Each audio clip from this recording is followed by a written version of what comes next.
প্রিয়জনকে বিদায় দেওয়ার সময়টা যে আসলে কতটা কষ্টকর সেটা যারা বিদায় দেয় তারাই বোঝে। স্বপ্ন পূরণ করার জন্য যারা ঘর ছাড়ে তারা আসলে বুঝতে পারে যে এটা আসলে কতটা কষ্টকর। হ্যালো এভরিওয়ান, আসসালামু আলাইকুম। সকলে কেমন আছেন? আমি মোটামুটি আছি। মোটামুটি থাকার পিছনে কারণ হলো আমার ভাইয়া তার স্বপ্ন পূরণের জন্য আমাদের ছেড়ে ঢাকা চলে যাচ্ছে। এটা আসলে আমাদের জন্য খুবই কষ্টকর, কারণ ছোটবেলা থেকে আমরা সবসময় একসাথে রয়েছি। হঠাৎ করে এভাবে আমাদের বিচ্ছেদটা খুবই কষ্টকর। আমাদের মেনে নিতে সবারই কষ্ট হচ্ছে, কিন্তু কিছু করার নেই, কারণ স্বপ্ন পূরণ করতে হলে অনেক কিছু ত্যাগ করতে হয়। যাই হোক, আমরা ভাইয়াকে এগিয়ে দেওয়ার জন্য জালকাঠি লঞ্চ ঘাটে গেলাম।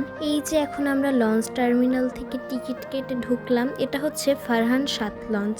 আমি, আমার বোন, খালা, ভাই আমরা গিয়েছিলাম ভাইয়ের সাথে ভাইকে এগিয়ে দিতে। এই যে এইগুলোকে যেখানে মানুষজন শুয়ে বসে আছে এগুলোকে বলা হয় লঞ্চের ডেক। এখানে অনেকে সিট নেয় আর কি। তো আমরা এখান থেকে আমরা আবার দেখলাম যে না, আমাদের এখানে না, আমাদের ওই সাইডে, যে কারণে আমরা আবার ওই সাইডে গেলাম। এই যে অনেকে দূর দূরান্ত থেকে ট্রলারে করে এসেছে, এই লঞ্চে আবার উঠেছে, তারাও ঢাকায় যাবে। এরপরে এই যে আমি আবার একটু ভিডিও করে নিলাম। আমি ভাইয়াকে বলছি আসো মিরর ভিডিও করি, মিরর পিক তুলি, কিন্তু ও চলে গেল। যাই হোক, আমি একা একা একটু ভিডিও করছিলাম, যদিও মনটা অনেক খারাপ ছিল, কিন্তু আমার ভাইই বলেছে যে একটা ভিডিও করে রাখ, এটা হয়তো বা ভবিষ্যতে আমি যখন দেখবো আমি প্রথমবারের মতো ঢাকায় যাচ্ছি তখন আমার খুবই ভালো লাগবে। আর এই জায়গাটাকে অনেকটা লঞ্চের ছাদ বলা যেতে পারে। এখানে প্রচুর বাতাস হচ্ছিল, আর এখান থেকে আমার ভাইয়াই কিন্তু আমার ভিডিও করে দিচ্ছিল।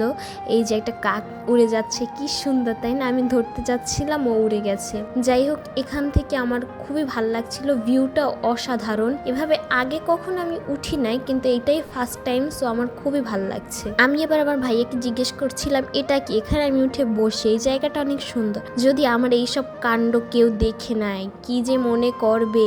তারপর আমি আবার এখান থেকে নেমে আবার ওই সাইডে গেলাম, যে ওইখান থেকে ধুমা বের হয়, আর এখান থেকে একটা সিঁড়ি আছে, এই সিঁড়িটা দিয়ে আরেকটা ছাদে উঠা যায়, ওইটাই হচ্ছে লঞ্চের আসল ছাদ আর কি। কিন্তু আমার ভাই আমাকে উঠতে দিল না, বললো পড়ে যাবি, নেমে যা। তো আমি আবার একটু উকি ঝুঁকি মেরে দেখলাম যে ওখানেও মানুষজন বসা আছে, তাই আমি আবার নেমে গেলাম। আমি আর উঠলাম না, কারণ তখন লঞ্চ ছাড়ার সময় হয়ে গেছে, যে কারণে আমাদের নেমে যেতে হবে। তাই আমি আর ভাই একটু ভিডিও করে নিলাম। আবার এই যে হচ্ছে সব থেকে কষ্টের সময়টা, যখন লঞ্চটা ছাড়লো, কত মানুষের প্রিয়জন এখন তাদের ছেড়ে চলে যাচ্ছে।